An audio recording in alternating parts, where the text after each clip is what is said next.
kira-kira apa yang sudah didapat dari MOOC ide materi itu. Jadi akuntabilitas, komitmen mutu sama anti korupsi. Yang nggak usah banyak-banyak Pak Abdi ya, yang penting nggak pusing. Sedapatnya saja, seingatnya saja. Karena saya sampaikan, kalau kita menghafal sekian banyak modul itu, pasti saya pun nggak sanggup. Tapi yang kita bisa adalah membaca, memahami, kemudian mengaktualisasikan. Itu yang penting. Nah, terkait dengan tugas saya sebagai pengajar, yaitu menggali bagaimana Bapak dan Ibu ketika MOOC itu, apakah betul-betul sudah dibaca, atau hanya di-download saja, kemudian disimpan, tapi tidak dibaca. Nah, maka dari sini saya gali. Itu aja. Silakan yang menawarkan diri terlebih dahulu. Izin Bapak. Iya. Saya Bu Anita, silakan. Iya. Saya mau sedikit menerangkan apa yang saya dapat dari modul akuntabilitas ya Pak. Iya. Ya, untuk akuntabilitas. Mau sekaligus atau satu dulu? Satu dulu aja Pak. Satu dulu, oke. Kita sekarang mulai deh. Saya juga berat banget kayaknya mau. Habis memang ini tugas saya, menggali itu tugas saya gitu. Jadi saya juga ya intinya saya sampaikan lagi bahwa di sini tidak ada benar salah, tapi bagaimana di tahapan MOOC itu Ibu sudah lakukan, itu aja sebetulnya. Oke, kita mulai jadi satu-satu dulu ya. Ini akuntabilitas dulu. Silakan. Ya Pak, untuk akuntabilitas yang saya dapatkan di sini adalah bagaimana pemerintah atau aparatur dapat menjelaskan semua aktivitasnya, jadi terkait pertanggungjawaban pekerjaan ya Pak ya. Terus dengan memberikan data dan informasi yang akurat terhadap apa yang telah dilaksanakan, maksudnya sedang ini berarti yang sedang berjalan, dikerjakan, dan akan dilaksanakan terkait perencanaan strategi pekerjaan seperti RPJP, RPJM, RKP, dan lain sebagainya. Kemudian juga terkait pertanggungjawaban ini, jadi masyarakat mendapatkan akses dan distribusi data. Di sini ada dijelaskan tentang pejabat pengelola informasi dan dokumentasi, yaitu pejabat publik yang paling kapabel dan berwenang untuk memberikan akses informasi pada publik dan informasi publik.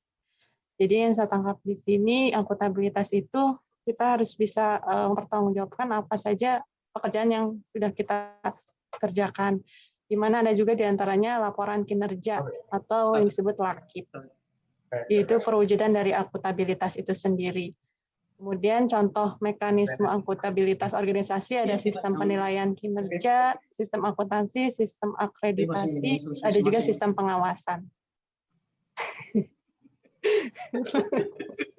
Rekan kerja saya nggak apa-apa. Saya pengen perkenalkan. Mungkin itu itu yang saya dapat tentang akuntabilitas Pak. Kalau misalnya komitmen mutu, mungkin sedikitnya yang saya baca itu tentang efektivitas dan efisiensi. Oke Mbak Anita, mungkin ini satu dulu ya. Ya, satu dulu. Ya itu aja akuntabilitas saja, nanti biar kesempatan juga teman-teman yang lain karena waktunya kan juga terbatas juga. Iya, mungkin itu dulu Pak. Ya, akuntabilitasnya. Terima kasih Pak. Jadi nanti terkait dengan pertanggungjawaban itu bukan hanya pekerjaan, tapi juga sikap kita, perbuatan kita semua dipertanggungjawabkan. Itu apalagi terkait. Jadi semua perbuatan kita, sikap kita juga dipertanggungjawabkan, harus dipertanggungjawabkan terkait dengan pekerjaan. Jadi bukan yang dipertanggungjawabkan itu bukan pekerjaannya, tapi sampai dengan hasil semua harus dipertanggungjawabkan. Sikap kita, perbuatan kita juga dipertanggungjawabkan. Itu terkait dengan akuntabilitas. Oke, Pak Adit, Pak Budi. Akuntabilitas saja dulu. Akuntabilitas dulu Pak ya, langsung semua atau kalau ya artinya kalau dari yang saya baca dari modul emosi mengenai akuntabilitas sih yang saya pahami akuntabilitas itu sebagai pertanggungjawaban kita terhadap tujuan yang udah kita tentukan di awal. Jadi dan itu juga seperti hanya misalnya kita punya target nih, dikasih target, terus gimana cara kita mewujudkannya. Nah, kita berkewajiban buat mewujudkannya tadi itu, terus bentuknya itu seperti apa. Nah, itu masyarakat juga harus tahu, jadi harus transparansi seperti itu. Jadi masyarakat bisa tahu juga, kita sudah benar melaksanakan kebijakan-kebijakan pemerintah yang telah dibuatkan, sesuai dengan kebijakan itu tadi. Seperti itu. Jadi ada output-nya itu kelihatan di mata masyarakat. Seperti itu sih Pak, menurut saya. Bu Ade Fitria. Siap Bapak. Tentang apa Bapak? Akuntabilitas saja. Akuntabilitas ya Bapak. Iya.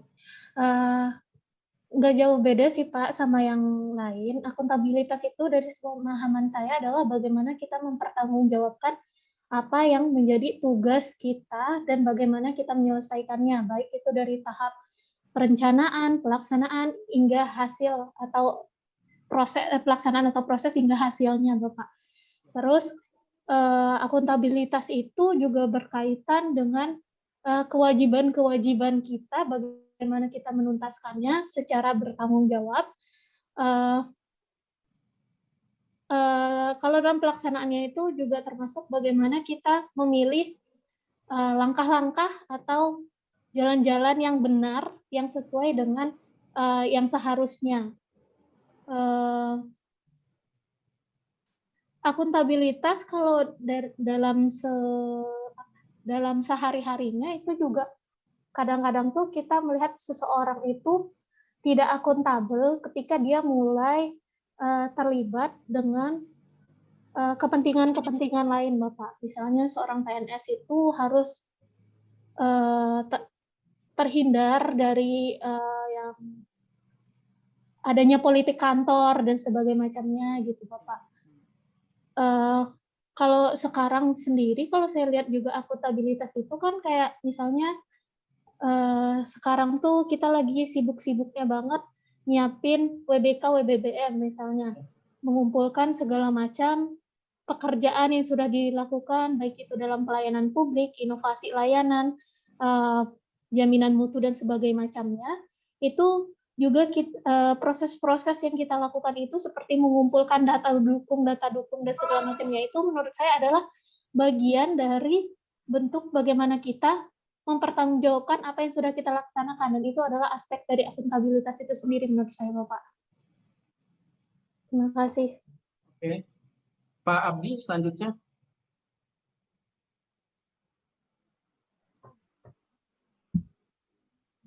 Izin Pak, menurut saya akuntabilitas itu lebih ke kewajiban pertanggungjawaban yang harus dicapai, Pak. Dalam hal ini saya contohkan saja ya Pak, kira-kiranya ketika kami yang sedang menjalankan Laskar ini Pak, dikasih tugas individu dan tugas kelompok. Ya terus. Jadi akuntabel itu ya ketika dikasih tugas kelompok harus dikerjakan sebaik-baik mungkin, sesuai dengan waktu yang telah ditentukan. Begitu juga dengan tugas kelompok Pak. Ada yang namanya akuntabilitas kelompok. Di sini ditekankan kerjasama kelompok dan pembagian wewenang. Seperti dalam halnya contohnya tugas kelompok pembuatan video, etika publik. Di kelompok kami 2A, kami sama-sama mencari materi video. Mbak Ade bertugas menyiapkan teks yang akan dijadikan subtitle, dan saya bertugas editing. Hal ini kami kerjakan secara bersama-sama dengan semangat kerjasama untuk mendapatkan hasil yang terbaik, Pak. Begitu, Pak. Ya. Kemudian Dr. Krisna.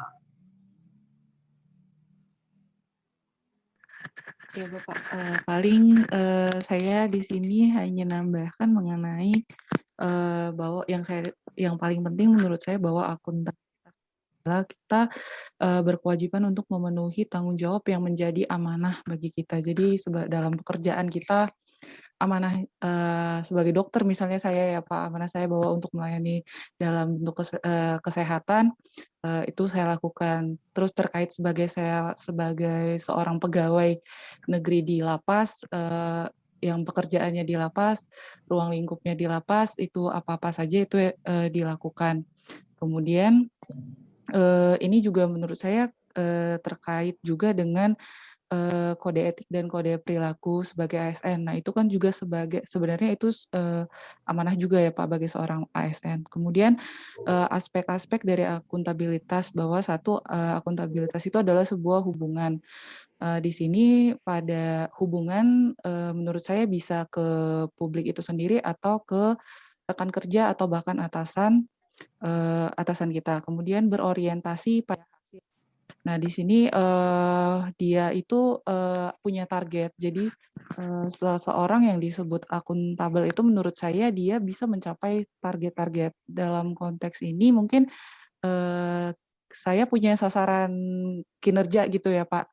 Nah, di situ saya bisa mencapai sasaran kinerja yang saya tentukan di awal tahun. Kemudian memperbaiki kinerja ini bukan hanya dari penilaian dari dari atasan, tapi juga dari refleksi evaluasi diri sendiri menurut saya. Jadi saya lihat dari dalam pelayanan saya apa sih yang kurang misalnya seperti itu. Kemudian membutuhkan laporan. Kemudian yang terakhir membutuhkan konsekuensi. Konsekuensi di sini bisa dalam bentuk hukuman. Jadi seseorang yang akuntabel itu juga harus siap menerima hukuman atas kinerjanya. Kemudian peran utama dari akuntabilitas itu ada peran demokratis, di mana itu menyediakan kontrol demokratis. Kemudian peran konstitusional di sini terkait pencegahan korupsi dan penyalahgunaan kekuasaan. Kemudian peran belajar untuk meningkatkan efisiensi dan efektivitas. Kemudian pertanggungjawaban akuntabilitas itu tidak bersifat vertikal dan horizontal. Bersifat vertikal ke otoritas yang lebih tinggi dan bersifat vertikal kepada masyarakat. Mungkin itu aja Bapak yang bisa saya tambahkan, kurang lebihnya mohon maaf. Oke, lanjut Pak Alfredo. Izin Bapak, saya Silakan. menjelaskan akuntabilitas Pak. Sama seperti kurang lebih sama dengan teman-teman yang lain Pak, di mana akuntabilitas adalah bentuk pertanggungjawaban dari kita sebagai aparatur sipil negara, bisa kepada internal ataupun kepada eksternal, yaitu kepada kalau internal kepada unit yang pimpinan kita, kepada eksternal yaitu kepada masyarakat luas ya Bapak, sebagai penerima layanan kita. Seperti kalau di tempat saya sendiri Pak, selaku Inspektorat Jenderal, di mana kalau menurut saya pribadi auditor adalah gimana bahasanya, bentar Pak. Auditor itu sendiri adalah sebagai penilai akuntabilitas di internal Kemenkumham sendiri Pak. Jadi auditor bertanggung jawab untuk melakukan pemeriksaan begitu Pak, pada intinya kepada unit-unit kerja lain ataupun satuan kerja lain yang ada di Kemenkumham, untuk melihat apakah terdapat ataukah unit lain tersebut memiliki akuntabilitas yang baik Pak, begitu. Misalnya ada audit barang dan jasa misalnya Pak. Jadi melihat laporan, kan yang dilihat laporan keuangannya Pak, apakah penggunaan keuangannya sudah baik, penggunaan anggarannya sudah tepat begitu Pak, apakah ada penyelewengan atau ada mismanagement begitu Pak. Jadi dari Inspektorat Jenderal sendiri yang memeriksa itu Pak, selaku penanggung jawab terhadap akuntabilitas internal Kemenkumham Pak. Nah, oleh sebab itu Pak, di Inspektorat Jenderal sendiri atau di auditor itu sendiri pun dituntut untuk memiliki akuntabilitas yang mumpuni begitu Pak, karena ini terkait dengan kepercayaan juga Pak, tingkat kepercayaan dari pimpinan terhadap hasil pemeriksaan dari auditor itu sendiri Pak, begitu. Dan oleh sebab itu maka itu bisa terlihat dari laporannya Pak, begitu, laporan hasil pemeriksaannya begitu Pak. Jadi sangat penting Pak akuntabilitas kalau menurut saya pribadi dari yang saya lihat selama ini, akuntabilitas itu sangat penting untuk dimiliki di unit kerja saya, karena terkait juga dengan unit kerja lain Pak, begitu. Terima kasih Pak. Alma, Ibu Alma. Izin Bapak, untuk saya dari materi lecture ini mengenai akuntabilitas, seperti yang sudah dibilang oleh teman-teman, akuntabilitas itu merupakan tanggung jawab terhadap amanah yang sudah kita terima gitu ya Pak. Kenapa harus kita bertanggung jawab? Karena sebagai pelayan publik, apapun yang kita kerjakan itu harus berdasarkan dengan tugas kita gitu kan Pak.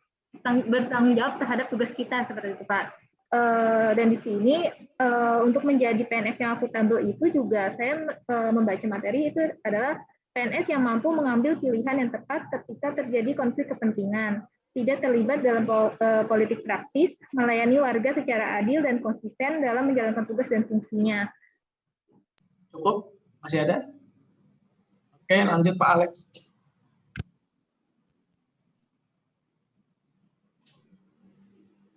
Baik, menurut pemahaman saya sendiri, untuk akuntabilitas ini yang pasti ini sebagai bentuk pertanggungjawaban atas hasil pekerjaan yang telah kita capai. Jadi artinya kita tidak semata-mata cuman menyelesaikan pekerjaan itu, tapi kita juga harus bisa bertanggung jawabin atas hasilnya. Jadi untuk bertanggung jawabnya sendiri sebagai ASN pasti itu kepada dua pihak, kepada atasan kita sendiri dan kepada masyarakat.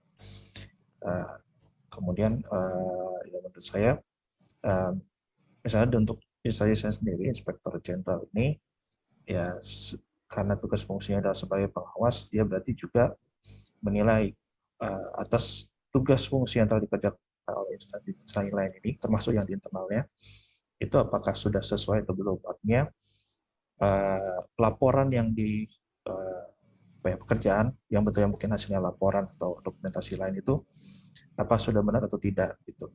Nah mungkin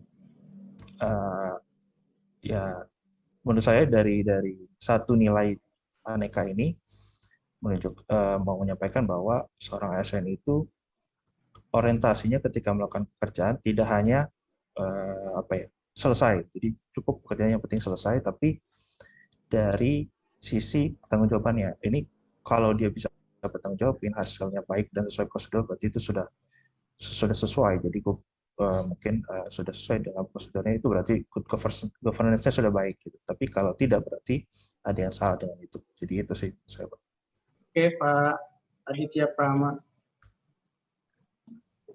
Ya Pak, kalau menurut saya akuntabilitas itu adalah lebih ke pencatatan ya Pak. Jadi pencatatan semua kegiatan atau tugas-tugas dan segala hal yang berkaitan dengan kegiatan kita, yang nantinya catatan-catatan itu akan dipertanggungjawabkan tidak hanya kepada atasan kita, tapi juga kepada masyarakat umum.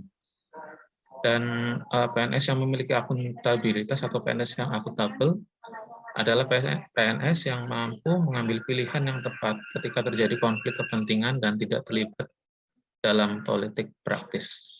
Dan catatan-catatan tadi bisa kita gunakan untuk evaluasi kita sebagai bahan pengambilan keputusan yang akan datang. Seperti itu Pak, terima kasih.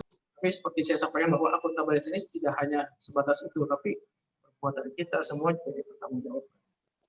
Keuangan, semua yang hasil juga harus dipertanggungjawabkan. Proses sampai hasil harus dipertanggungjawabkan. Terakhir Pak Ahmadi, Pak Anjas 2 ya, akuntabilitas sama komitmen mutu. Berarti nanti saya dari bawah. Ya, dimulai dari Pak Anjas 2, nanti setelah itu Pak. Jangan nih. Siap Pak. Nggak apa-apa sedikit aja, paling saya sampaikan. Saya hanya menggali saja dari hasil MOOC Bapak Ibu sekalian itu aja, ya. Silakan Pak Anjas. Iya siap Pak. Izin Pak. Saya setuju dengan apa yang sudah disampaikan teman-teman. Saya hanya menambahkan sedikit tentang tingkatan akuntabilitas. Yang pertama, akuntabilitas personal, yaitu nilai-nilai yang ada pada diri seseorang seperti kejujuran, integritas moral, dan etika. Kemudian berlanjut ke akuntabilitas individu, hubungan antara individu dan lingkungan kerjanya, yaitu tanggung jawab si PNS ini terhadap instansi. Kemudian akuntabilitas kelompok, kinerja sebuah institusi biasanya dilakukan atas kerjasama kelompok. Kemudian akuntabilitas organisasi, hasil laporan kinerja yang telah dicapai. Pemerintah untuk mewujudkan pelayanan kinerja yang adil, responsif, dan bermartabat. Kalau saya lihat dari tingkatan ini berbentuk piramida yang dimulai dari akuntabilitas personal. Jadi saya menyimpulkan bahwa bagaimana akuntabilitas dibangun itu dimulai dari diri sendiri, Pak. Bagaimana kita bertanggung jawab pada diri sendiri dan bertanggung jawab kepada Tuhan. Artinya ketika kita sudah memiliki akuntabilitas personal ini, insya Allah ke depannya kita bisa berakuntabilitas tingkatan-tingkatan yang lain terhadap hasil pekerjaan, terhadap atasan, maupun akuntabilitas terhadap masyarakat. Jadi semuanya dimulai dari diri sendiri. Itu, Pak. Kemudian terkait dengan komitmen mutu. Kemudian berkaitan dengan komitmen mutu. Ini sedikit ya kalau komitmen mutu ya. Iya, Pak. Mutu sendiri itu mencerminkan nilai keunggulan produk atau jasa yang diberikan kepada pelanggan. Artinya komitmen mutu ini bagaimana seorang ASN itu memberikan komitmen, dia akan memberikan pelayanan yang terbaik kepada pelanggannya itu, yaitu masyarakat. Di mana ASN ini mampu melayani masyarakat sampai tercapainya mutu yang diinginkan. Itu berkaitan dengan 4 hal. Pertama, efektivitas. Sejauh mana organisasi telah mencapai target yang diinginkan. Efisiensi. Sejauh mana sumber daya yang digunakan untuk mencapai tujuan organisasi tersebut sesuai dengan yang telah ditentukan oleh instansi tersebut. Kemudian inovasi. Bagaimana cara-cara terbaru yang digunakan oleh instansi dalam melayani masyarakat. Cara-cara yang lebih mudah, yang lebih transparan, yang lebih efektif lagi. Kemudian mutu. Terakhir, bagaimana organisasi atau ASN itu mencapai target-target pelayanan yang dapat memuaskan masyarakat. Nah, itu Pak dari saya tentang komitmen mutu. Oke. Cukup ya. Sekarang lanjut dengan Pak Aditya Prama terkait dengan komitmen mutu. Ya Pak, kalau komitmen mutu yang saya tangkap itu adalah kalau untuk komitmennya sendiri adalah bagaimana kita berkomitmen atau berjanji untuk melakukan suatu perbuatan, dan mutu itu adalah suatu tolak ukur ya Pak atas apa yang sudah kita lakukan. Jadi kalau komitmen mutu kalau digabungkan jadi satu berarti apa yang kita janjikan kepada publik dalam hal ini sebagai penerima dari pekerjaan kita agar mereka dapat terus mendapatkan mutu yang terbaik dari yang kita berikan, seperti itu Pak. Baik, ke Pak Alfredo terkait dengan komitmen mutu Pak.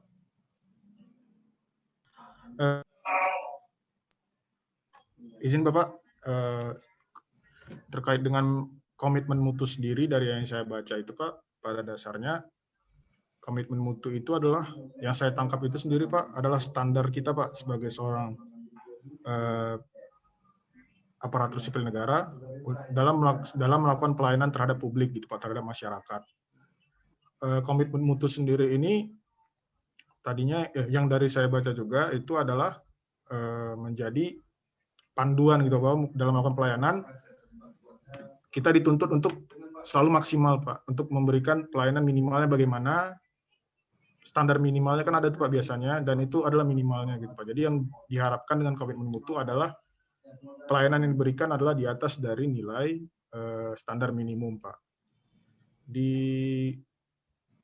Saya juga masih, jujur Pak, saya juga masih bingung untuk menjelaskan mengenai komitmen mutu ini, karena menurut saya komitmen mutu dan akuntabilitas itu mirip Pak. Sama-sama bagaimana kita memberikan yang terbaik gitu Pak. Cuma saya masih bingung kalau membaca bagaimana cara membedakan mutu dan akuntabilitas Pak. Iya, kalau akuntabilitas itu terkait dengan pertanggungjawaban kita dalam pemenuhan kewajiban atau amanah sebagai ASN. Itu kalau kita ditugaskan misalkan untuk mengerjakan sesuatu, bagaimana pekerjaan itu bisa kita pertanggungjawabkan sejak proses sampai hasilnya. Gitu. Kalau misalkan dari segi keuangannya pun bisa dipertanggungjawabkan juga. Tuh, jadi lebih kepada pemenuhan tanggung jawab kalau akuntabilitas. Tapi kalau komitmen mutu lebih kepada janji kita sebagai ASN memberikan pelayanan yang terbaik kepada masyarakat. Itu ada komitmen, tapi ada mutu, ada hasil yang berkualitas sehingga konsumen pelanggan itu rasanya puas, mutunya ada jelas itu. Terkait dengan komitmen mutu, ada standar pelayanannya seperti apa, itu kan digunakan SOP-nya dalam pelayanan itu seperti apa. Nah, ini akhirnya malah dari standar pelayanan itu tercipta mutu dari pelayanan itu. Gitu. Bisa ciri fisik atau bisa jasa terkait dengan komitmen mutu ya. Janji kita memberikan pelayanan yang terbaik terkait dengan tugas kita sebagai ASN. Masing-masing yang tergantung. Seperti saya isolasikan seperti pembuatan SIM. Nah, itu kan gitu. Tadi ada akuntabilitas, ada mutu, ya kan? Mutu pelayanan seperti apa ya kan? Bagaimana bisa dikatakan bermutu kalau pelayanannya masih ada pungli? Ya kan? Selain dia tidak bertanggung jawab terhadap pekerjaan yang dia emban, amanah yang dia emban, bahwa mutunya sudah jelas tidak bermutu karena pelayanan seperti itu masih ada pungli, ya kan? Kan kalau masih ada pungli jelas hasil dari pekerjaannya dia itu tidak memuaskan kepada masyarakat karena ada pungli. Lalu masyarakat tidak memberikan, ya dia tidak menerima, tidak mendapatkan hasil itu. Hasilnya apa? SIM itu dalam bentuk fisik itu SIM-nya itu.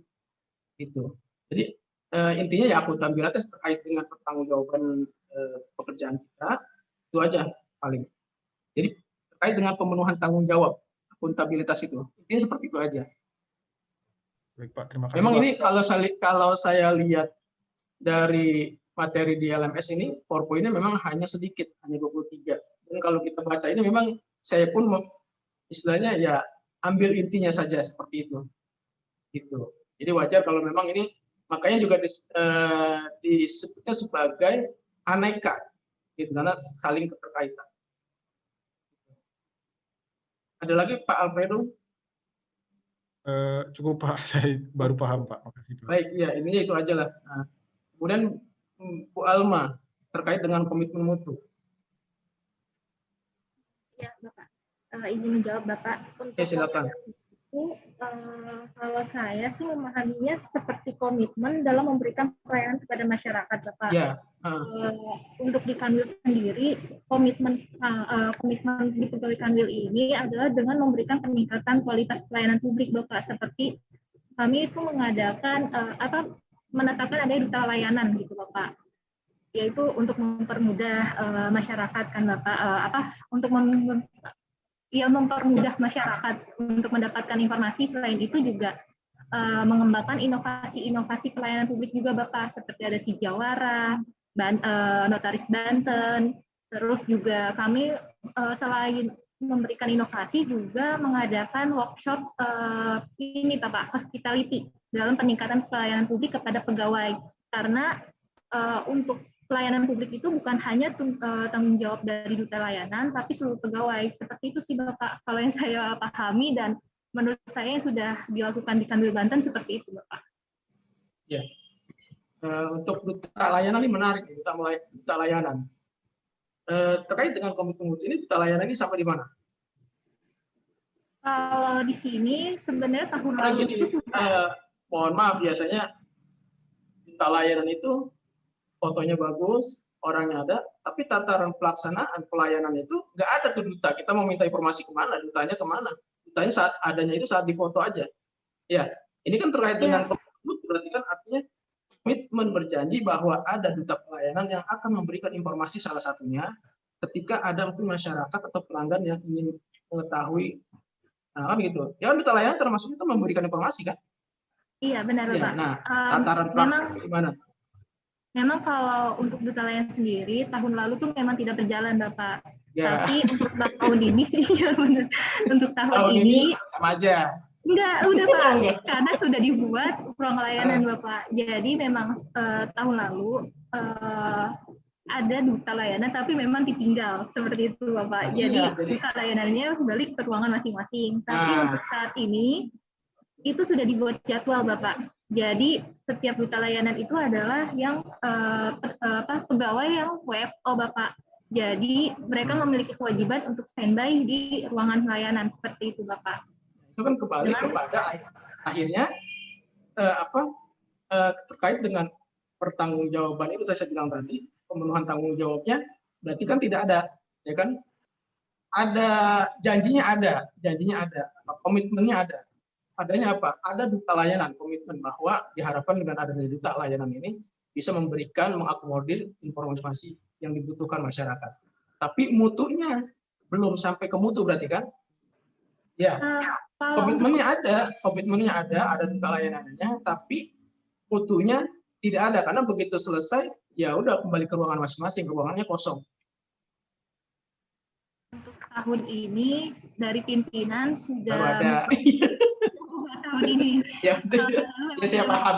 Jadi tahun ini sudah ada perintah pimpinan, kebijakan pimpinan harus yang WFO itu dilibatkan di ruang duta layanan sehingga ada orang standby di situ ya. Sama di kantor saya juga sama seperti di BPSDM, setiap harinya ada yang piket itu sebagai duta layanan. Ya nggak apa-apa seperti itu. Memang inilah antara akuntabilitas, komitmen mutu ini saling berkaitan. Nanti mulai anti korupsi, nah, kan? Itu akhirnya seperti itu, makanya disebutnya aneka. Masih ada lagi Bu Alma?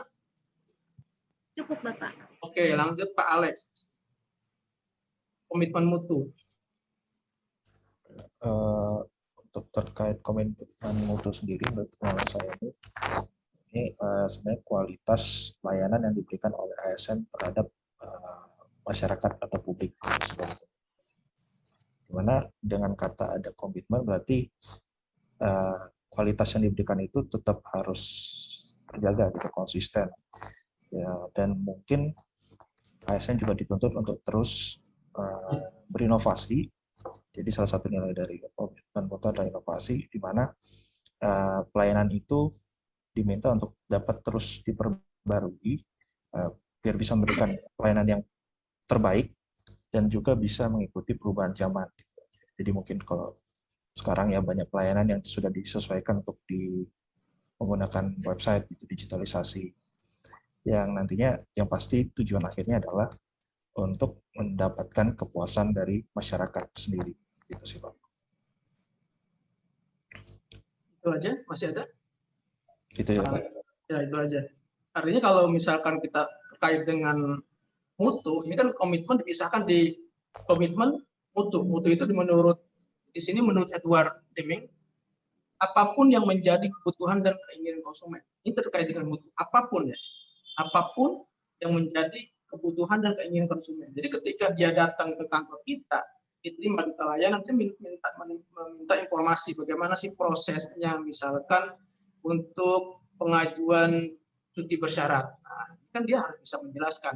Ketika dia sudah menjelaskan, konsumen mendapatkan informasi yang dia mau, yang sesuai dengan keinginan, barulah di situ timbul mutunya. Gitu. Janji banyak, tapi pemenuhannya tidak ada. Nah, itu terkait dengan komitmen mutu. Itu aja. Berkomitmen untuk tidak korupsi. Atau sekarang mungkin lagi masih booming-boomingnya JT ya, zona integritas. Ini kan komitmen. JT ini komitmen pimpinan dan semua ASN di instansi itu yang ingin melaksanakan itu, WBK, WBM, gitu kan. Wilayah bebas korupsi, apa wilayah bebas dari korupsi? BBM. Hah? Soalnya ada yang bilang wilayah bebas korupsi. Bebas dari korupsi, Pak. Ada kata dari. Korupsi.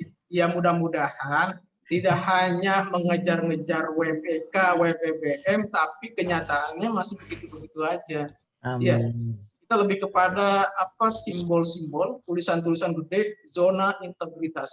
Tapi begitu masuknya ada pungli. Ya, mudah-mudahan nggak begitu ya. Oke, lanjut. Jadi intinya itu ya. Tadi kan kalau Pak Alfredo masih bingung nih antara akuntabilitas dengan komitmen mutu ini yang dibilang hampir mirip-mirip.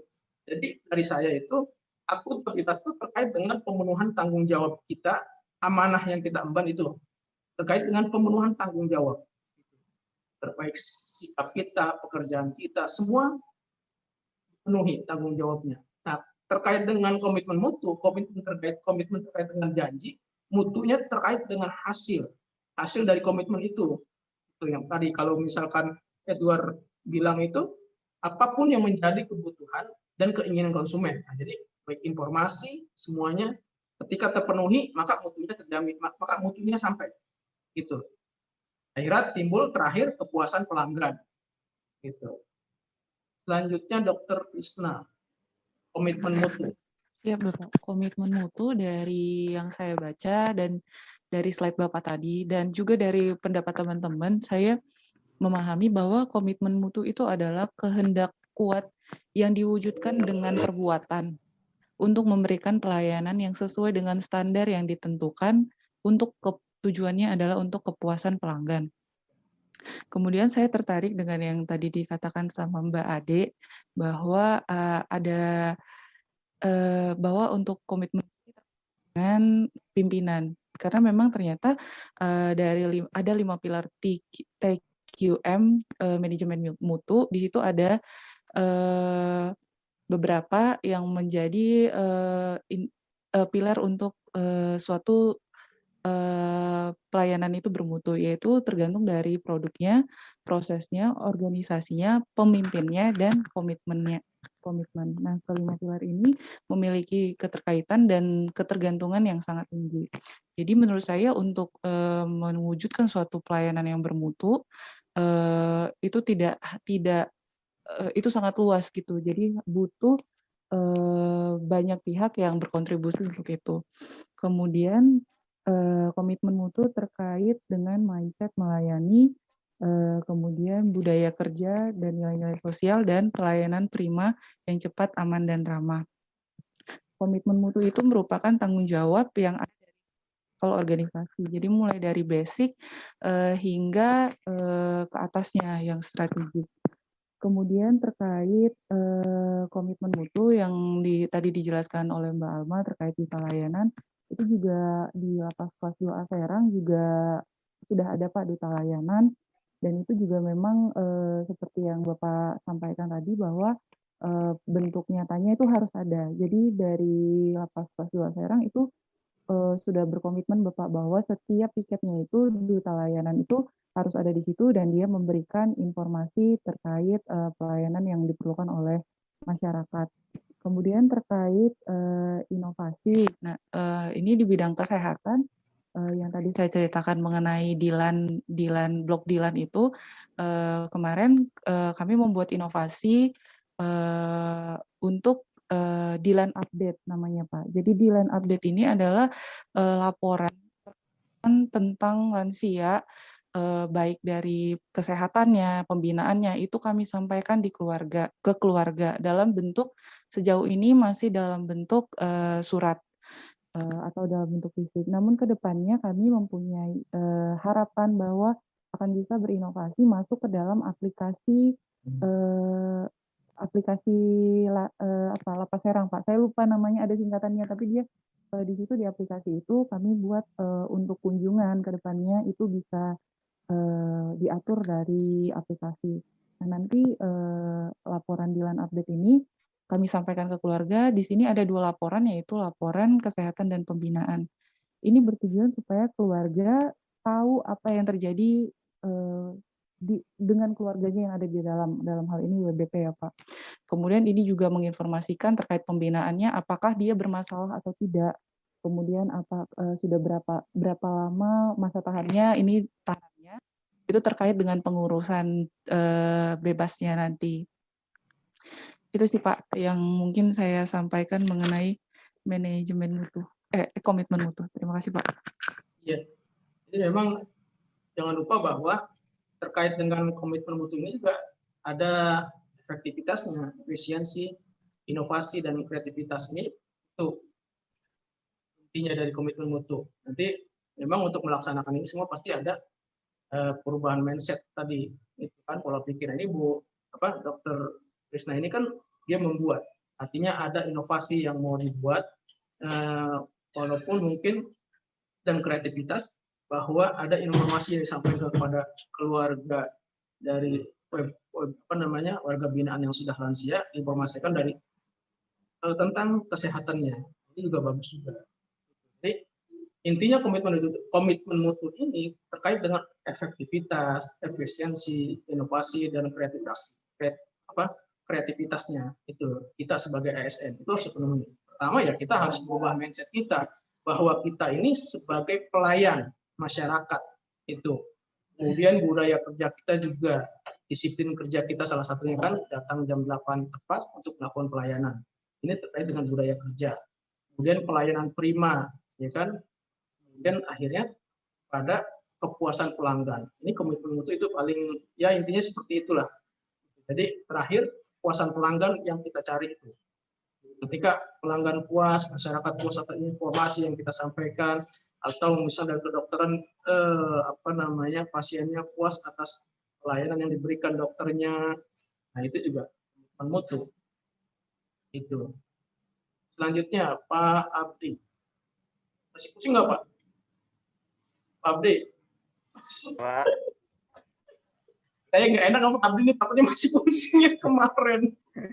Enggak Pak, santai Pak. Iya nggak apa-apa, santai aja. Di sini nggak ada benar salah, tapi kita bagaimana memahami MOOC itu yang sudah dipelajari melalui MOOC itu, kemudian kita dapat gitu aja. Itu aja inti-intinya aja. Oke, silakan. Menurut saya Pak, komitmen mutu itu adalah bagaimana komitmen kita sebagai aparatur sipil negara untuk menjaga kualitas mutu dari pelayanannya kepada masyarakat. Lalu bagaimana cara kita mengetahui apakah kualitas pelayanan kita itu sudah baik atau belum? Salah satunya bisa kita lakukan dengan cara membuat survei kepuasan pelanggan, melakukan evaluasi. Kalau sebuah kegiatan kita bisa melakukan evaluasi dengan melakukan rapat evaluasi sebuah kegiatan, Pak. Di sana akan kita ketahui kurangnya di mana, lebihnya di mana. Lalu untuk kita sendiri sebagai ASN, Pak, bagaimana sih cara kita untuk bisa menjaga komitmen mutu itu sendiri? Hal-hal sederhananya salah satunya adalah menggunakan fasilitas kantor sesuai dengan fungsinya untuk menunjang kegiatan kita sehari-hari untuk menciptakan atau membuat sebuah pelayanan dengan kualitas mutu yang baik. Oke, jadi memang inilah fungsinya kita berdiskusi. Artinya apa? Dari teman-teman yang sudah 5 orang berdiskusi ini, terkait dengan komitmen mutu, tidak menyampaikan tentang bagaimana mengetahui kepuasan pelanggan. Tidak membahaskan, inilah fungsinya diskusi kita. Akhirnya dari teman-teman ini ada yang ini mendapatkan ini, akhirnya kita menjadi tahu semua. Walaupun sedikit-sedikit dibandingkan saya membacakan slide-nya, membacakan, pusing saya juga bacanya kan, dengarnya juga pusing. Jadi dengan diskusi ini menurut saya lebih efektif. Kenapa? Seperti tadi Pak Abdi menyampaikan bahwa bagaimana mengukur kepuasan pelanggan. Ini kan sampai kan, mengukur kepuasan pelanggan itu misalnya kalau di kantor-kantor itu ada pin yang gambar senyum, yang marah, yang tidak puas, yang puas, itu bisa itu mengukur kepuasan pelanggan. Ada juga yang melalui kuesioner.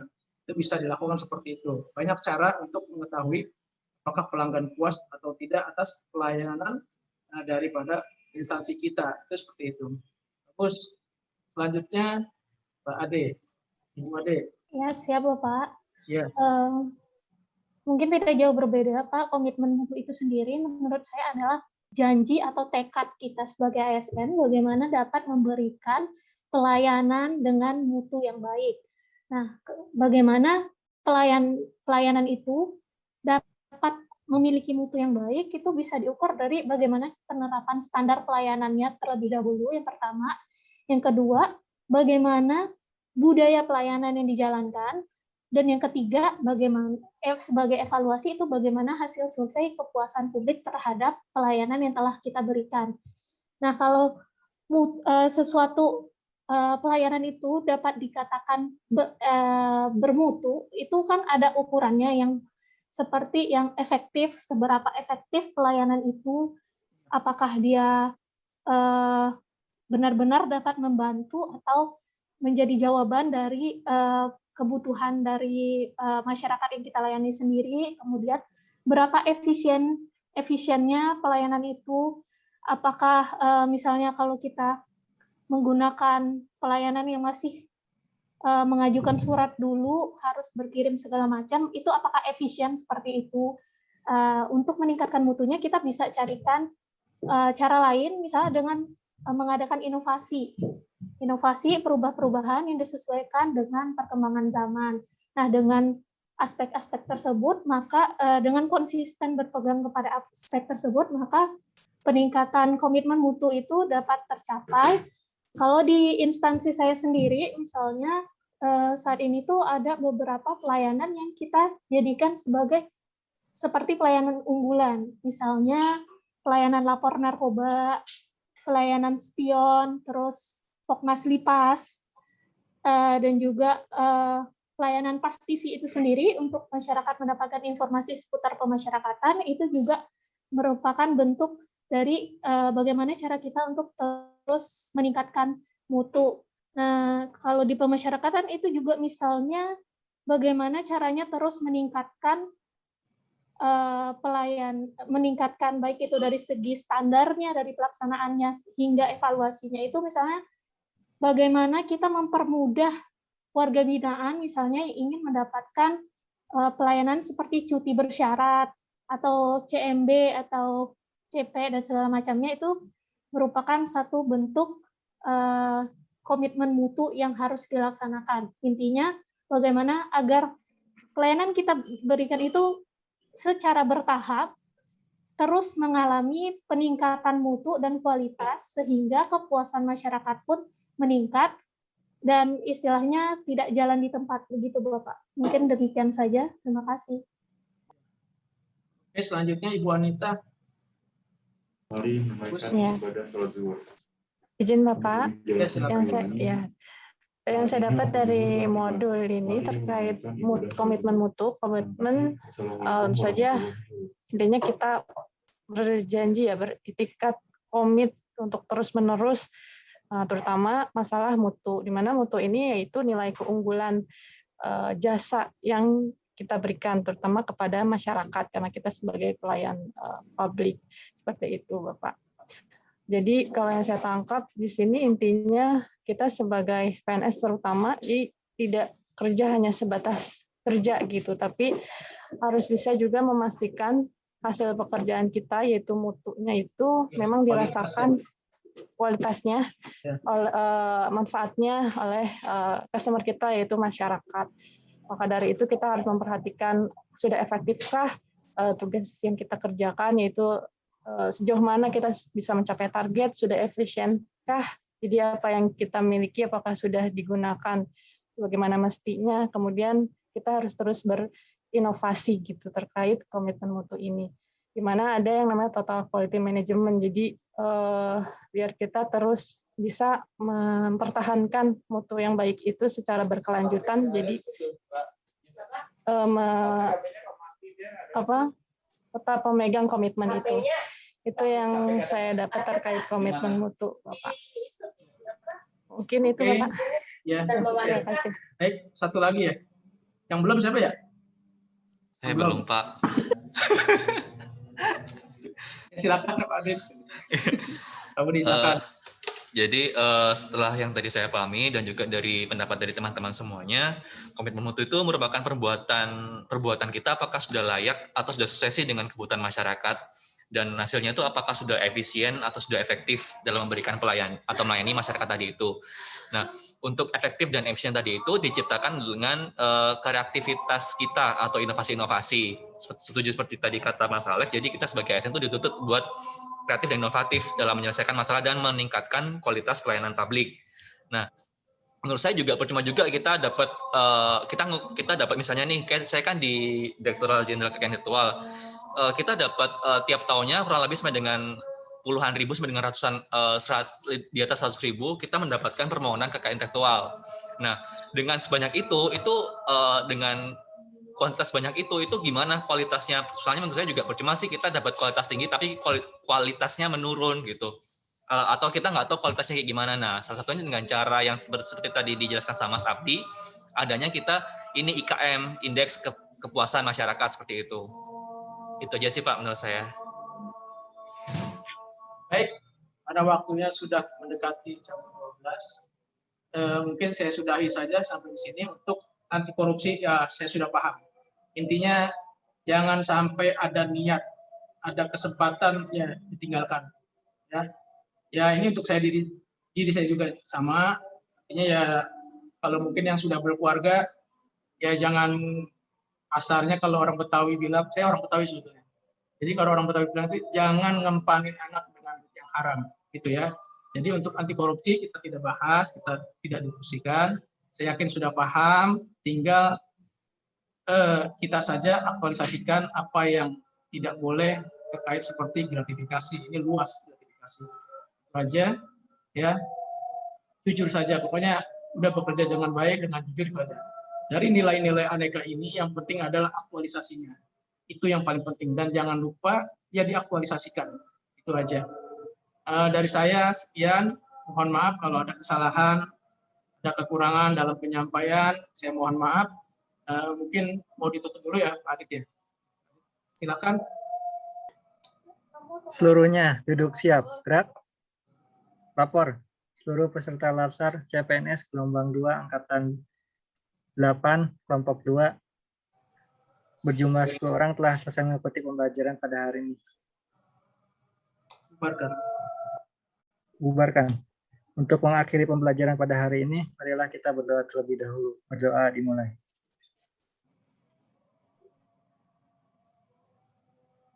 Berdoa selesai. Ya, terima kasih. Mohon maaf atas segala kekurangannya. Wassalamualaikum warahmatullahi wabarakatuh. Waalaikumsalam warahmatullahi wabarakatuh. Terima kasih Pak. Terima kasih Pak, sehat selalu Pak. Amin.